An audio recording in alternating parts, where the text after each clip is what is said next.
It's not every day you get to speak with a 9th overall pick of a Major League Baseball draft that had an 11-year pro baseball career, and then someone that transitions into the business world as an advisor to young athletes across the board in the financial realm. Today, we have the pleasure of going outside the box with former big leaguer Jacob Turner. Jacob, hello. I appreciate you having me on. Looking forward to the conversation today. Well, it's great to have you. I mean, there's so much to get to. Your baseball career, which is what most people would probably associate you with, your time in the big leagues. But, man, the mental side of that, what you transitioned into the business world, I can't wait. I'm in heaven. Like I just said before we hopped on here, I was a fledgling D3 ball player, never good enough to make it. But my wife and I are business owners in the manufacturing sector and the e-com world. So I'm fascinated by everything that you stand for from baseball to business. You've got a crazy, cool story and an awesome resume. I try to use some of my life experiences to help other people, and I'm hopeful I'm able to do that, to share a lot of content online, and hope to continue that in the future. Your Twitter handle is a great follow for all things life, business, etc. I mean, the baseball aspect surely doesn't hurt for a sports geek like me. But what caught my eye is your bio. You have the greatest Twitter bio that I've ever seen. My kids don't believe I played Major League Baseball, it says. I laughed out loud when I read that. So I love copywriting. I love writing in general, and I love copywriting. And I was thinking about what to put because I'm not somebody that likes to, quote unquote, brag on themselves. In fact, in real world, outside of Twitter, I almost never talk about baseball or the fact that I played baseball. And I think there's a lot of people that I would meet that would have no idea that I played baseball. So I was thinking through, how do I put this online without it sounding braggadocious, so to speak? And the truth is, my kids don't believe I played professional baseball. I have 4 kids and I have one son. He's 5 years old. And when he started playing T-ball this year, and his 2 coaches are great people, great coaches. And he wants to listen to them, but he will not listen to Dad. And when I told him that, Dad played and I was okay at it and I played professionally, I mean, he looked at me like I had 6 eyes. Why is that the norm? You played at the big league level. Did you listen to Dad growing up when it came to sports, or just the coaches? Because that seems to be the norm. Well, my dad was my coach, and I have 2 brothers. We all played baseball for the most part together. And I would say that we did listen to my dad because I think he was the person that was always there. We had a batting cage in our backyard. So, I mean, we did baseball what felt like 24/7 for a long time. Outside the box with Jacob Turner today, former big league pitcher, now in the business world. I have to go back to the start of your professional career. 9th overall pick by the Tigers, 2009. We're talking same draft as Mike Trout, Steven Strasburg, phenomenal company, top 10 pick. You were a high school athlete and student at the time, and I can't wrap my head around that. Like, when I turn back to what I was doing at 18, getting ready to go play college ball at this little tiny university, just happy to have the chance to play D3. You're getting drafted by a Major League Baseball team. Walk us through that. I mean, that's like a fast track MLB plan, no?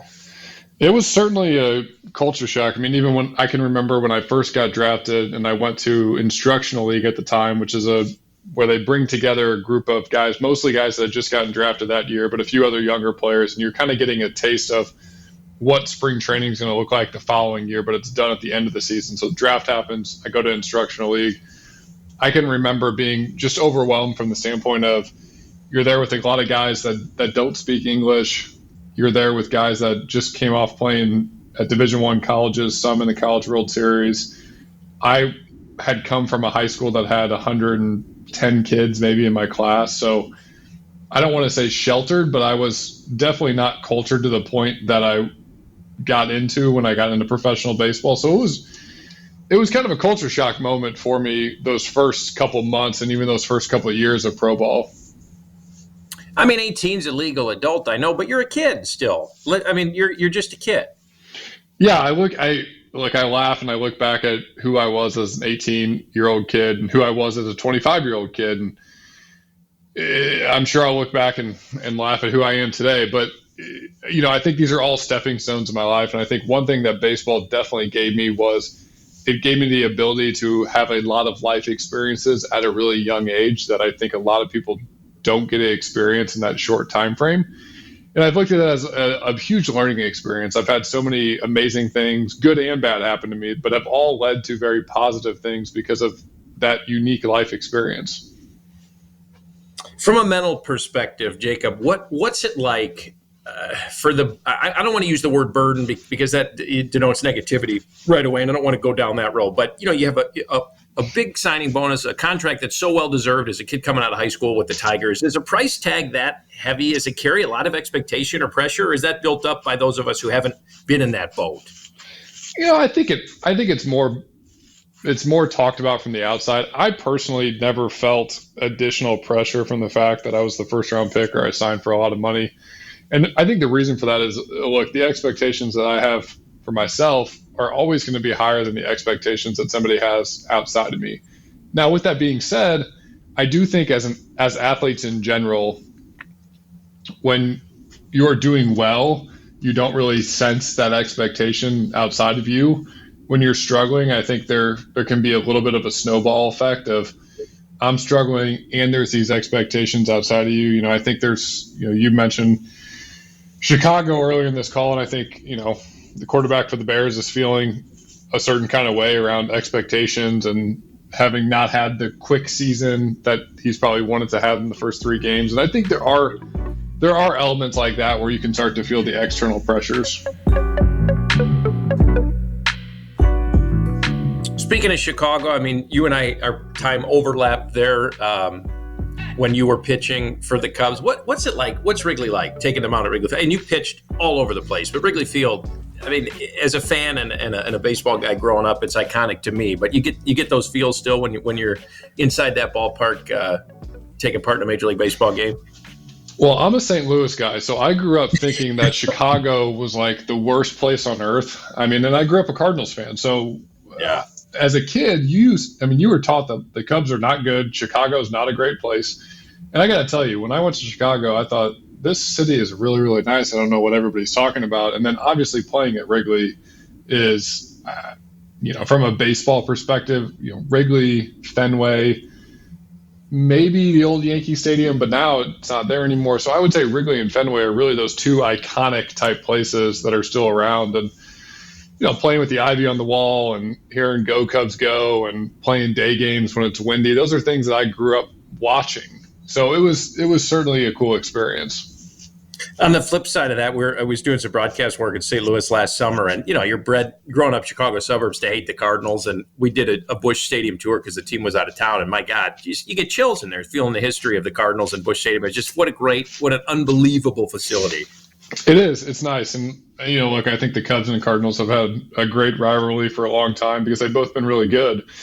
But 2 great organizations, and something that is certainly not lost on me, having gone through a few different organizations when I was playing, was that the reality is not every organization is at the same level as a Chicago or a St. Louis. And you get a little spoiled as somebody that grew up in St. Louis and was a fan as a kid of the Cardinals and then played for the Cubs. You learn to really appreciate what a great organization looks like.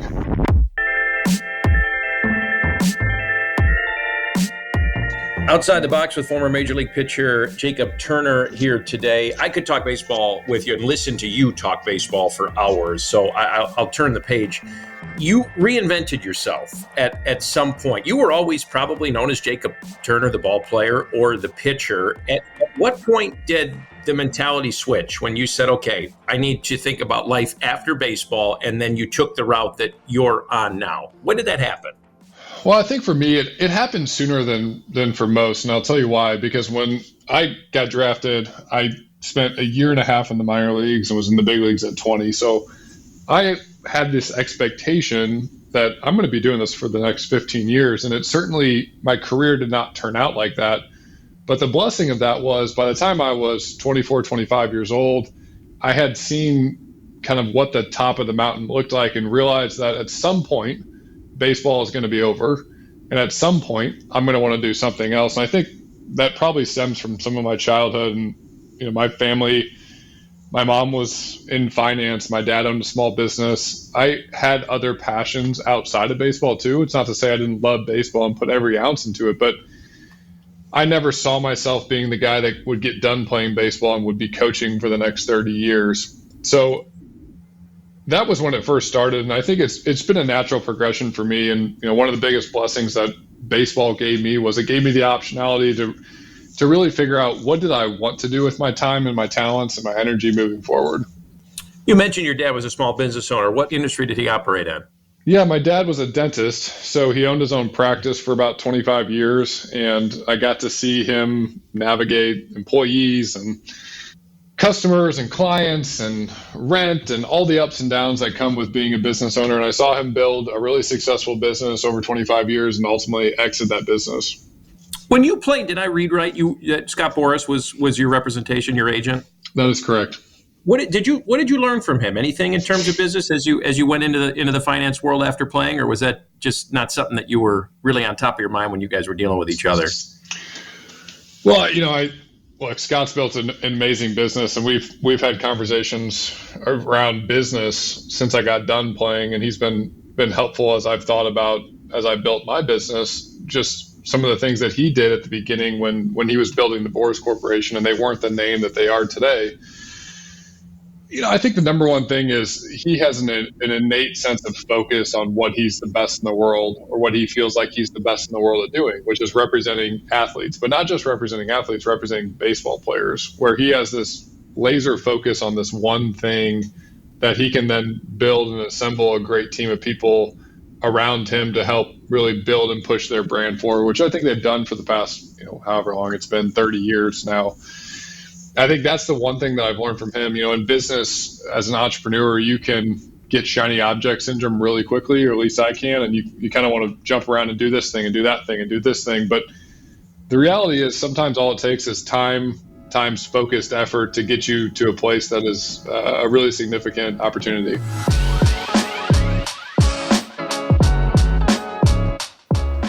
So here's the irony of the whole thing as we go outside the box with former big league pitcher Jacob Turner. Baseball and pro sports as a whole, I mean, you agree with this, are a business anyhow. So in reality, your career change, I guess, into the wealth management sector had some parallels. So talk us through the steps. Big league mound, pitcher, now owner, partner with your brother, I believe, of Moment Private Health, which includes services ranging from what? Take it away.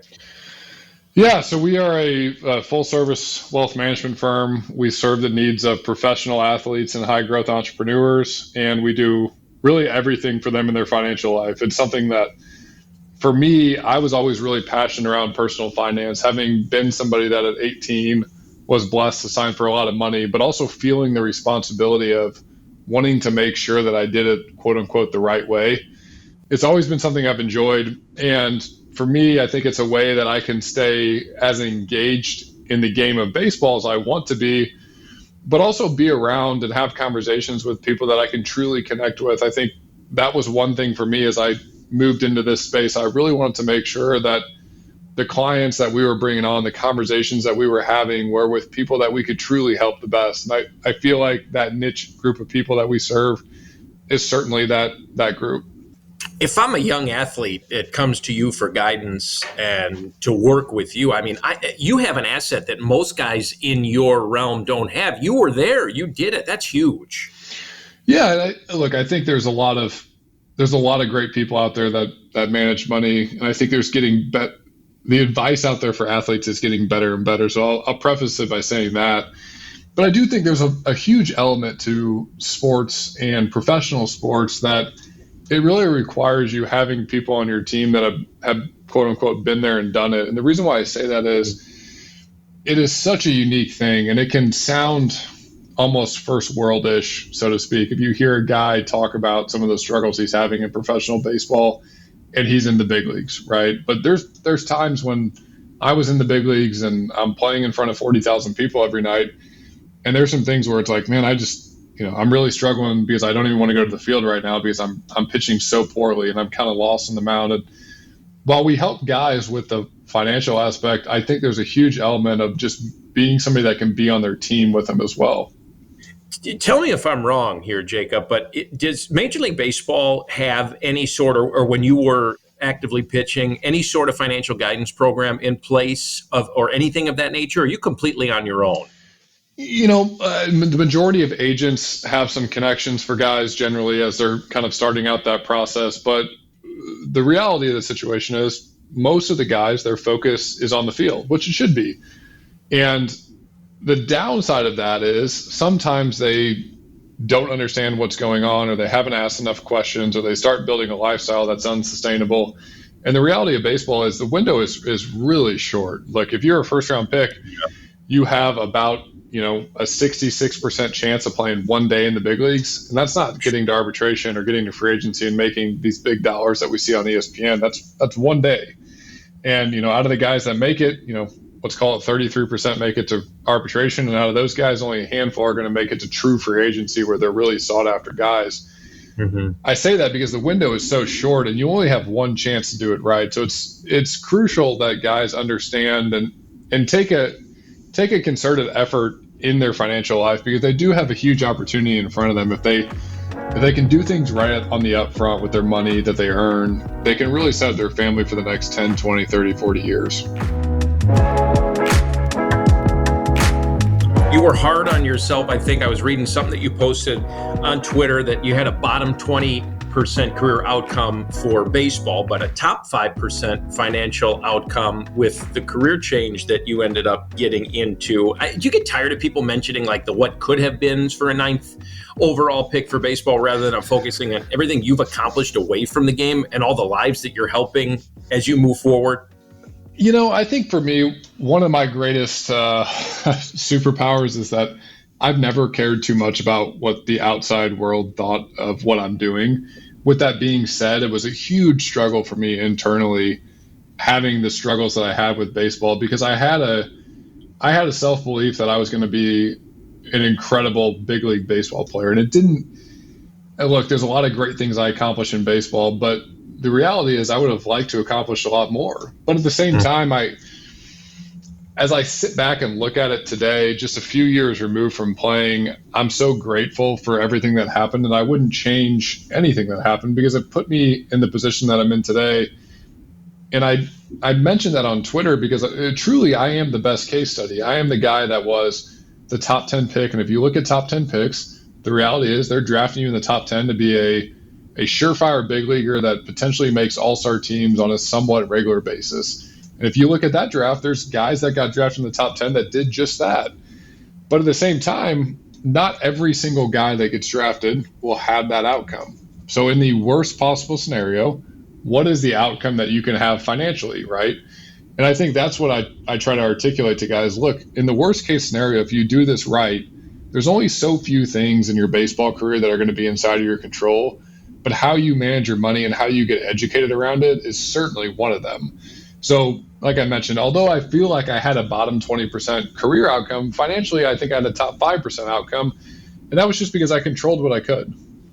That's such sound advice to me, Jacob. But I'm sure that a lot of players, like you said, you were thinking about being in the game for 15 or 20 years. They're not thinking about tomorrow while they're playing. So really, it's a super important aspect that probably oftentimes goes overlooked until you mention it, right? Yeah, look, everybody wants to understand the concept, but the reality is I listen to the Players Association come in every spring training and tell me the same thing, that I will be a former player a lot longer than I'll be a current player. And every single year, I thought the same thing. I know what they're saying, but they're not speaking to me. They're speaking to somebody else. They're not speaking to me. And the reality is that's the truth. And what I try to do is just educate these guys around, we try to hope the most optimistic scenario happens. So they play in the big leagues for 10 plus years, that they make all-star teams, that they win World Series, that they potentially have a chance to be a Hall of Famer. But from a planning perspective, we have to plan a bit pessimistically and say, well, if this is the last dollar we ever make, if this is the last big contract we ever earn, what does our life look like? Because it can be really, really good if you plan from that standpoint, and then everything else on top of it is just gravy.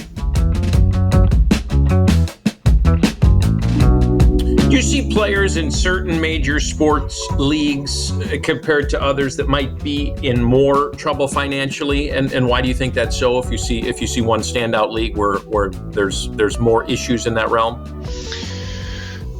The short answer is yes, I do see it, and I think the real answer is a lot longer. But really, what it comes down to is a couple things. One, each league has a different window in time. I think if you look at the NFL, for example, there's 53 guys on the roster, so there's more guys on the roster, but the turnover of those 53 guys is probably the fastest of any league, because majority of those 53 guys are on a 1-year deal that's not fully guaranteed, that if anything happens in a league that has a ton of injury risk, they might never get an opportunity. There's no minor league system really, so the chances of them getting back and getting another opportunity are really low. That's one aspect of it. I think the other aspect is a lot of it, depends on the family dynamic background that you come from. Like every athlete is coming into financial means from a different place.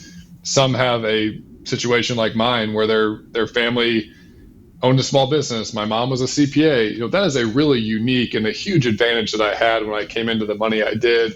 Not every athlete has that opportunity. So it's really the goal of the advisor, the financial team that the family puts that around them to help educate that player.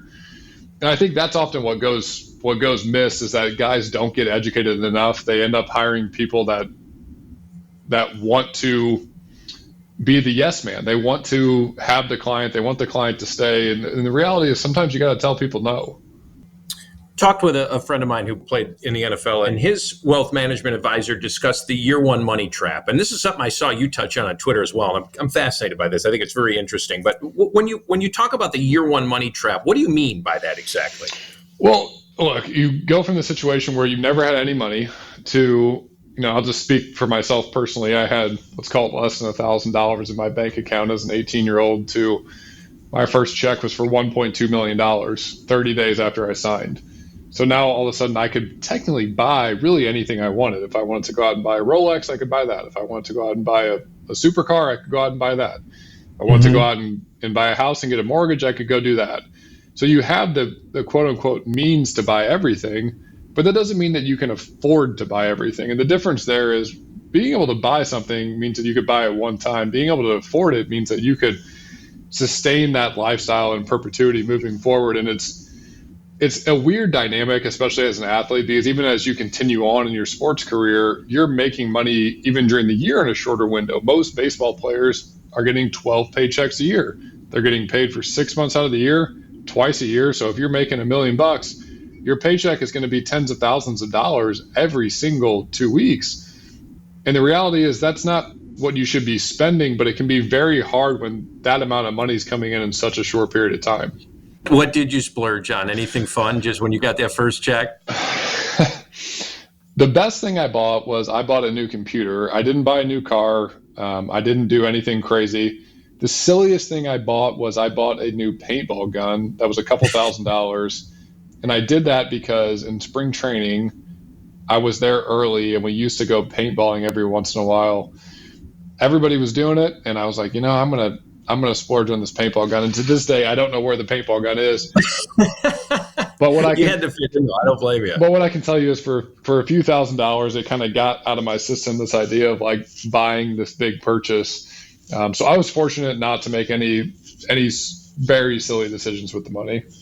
So I'll speak for myself and most of America, where we're not going to sign big-time pro sports contracts, but maybe we'll cash a multi-million-dollar lotto ticket. Probably not, but let's just say hypothetically. My wife comes home and says, we won the Powerball, decides to share with me. So what do you advise a client? What should you do? How should you handle that? And what shouldn't you do as a lotto winner per se? Or I'm sure you've seen cases where people have done the wrong thing. I think the first step is really figuring out what you want out of money. And really what most people actually want out of money is they want money to buy them the freedom of their time. But what most people think they want is what the world tells us, which is the new thing, the new car, the new house, the new boat. And while those things inherently in themselves are not bad things, ultimately they're not going to satisfy you. They're not going to fulfill you. You're going to buy the new car and 30 days later, it's going to be pretty similar to driving the other car. But really starting to think through, what do I want I call it my ideal day. If I could have my ideal day from the time I wake up to the time I go to bed, what would that look like? And can the money that I have, can I use it as a tool to potentially get me closer to my ideal day? Jacob Turner outside the box here talking about his transition from Major League Baseball player to the wealth management sector. Jacob, before we wrap up, can we do a couple fun rapid fires? Let's do it. So you're a Midwest guy, St. Louis, played for Detroit. What's your favorite Midwest lake or beach summer spot? I'm going to have to say Lake of the Ozarks, and I'm not going to say it's my favorite, but it's the one that I'm most accustomed to. I have a ton of fond memories growing up as a kid there. Win or lose, favorite post-game cocktail beverage? I like whiskey on the rocks. Detroit-style pizza or St. Louis-style pizza? I got to go St. Louis style, although I know most people that come here and try St. Louis style pizza don't like it, but I like it. St. Louis style's got different cheese, right? Is that the shtick? It has the Provel cheese, which can be a little creamy if it's hot. Some people don't like it. Favorite video game while you were on the road as a player? I'm not a video game guy. Never really played video games outside of when I was younger, and we played. But I will say, then we played MLB The Show with my two brothers on repeat for way too many hours, and we made our own player, we made our own teams, and we played the whole season, I think. I love it. What do you wish you had more of, if anything? I wish I had more time. Yeah, I feel you there. What's the last book you read, Jacob? The last book I read was a marketing book I'm not going to remember the name of that book, but I'll tell you the second book that I read this month was called The Almanac on Naval Ravikant, which is a book about wealth and leverage, and is a highly recommendable book. So if you need a new one, that's a great one. That sounds good. The game has changed so much, even in the little time that you've been away from it. What's, in your opinion, as a former big league pitcher, what's the most impressive milestone or achievement a pitcher can accomplish, period, hands down? In today's game, I think throwing 200 innings, especially for a starting pitcher, it's rare to get to the 6th, 7th, 8th inning nowadays. And seeing a guy like Garrett Cole get to 200 innings this year, close to it, is pretty incredible. In their prime, you taking Maddox for a one-game take-all or a Randy Johnson type? Randy Johnson, because I want the strikeouts. Jacob Turner, thank you so much for the time today. We appreciate it. Absolutely. Appreciate having me on.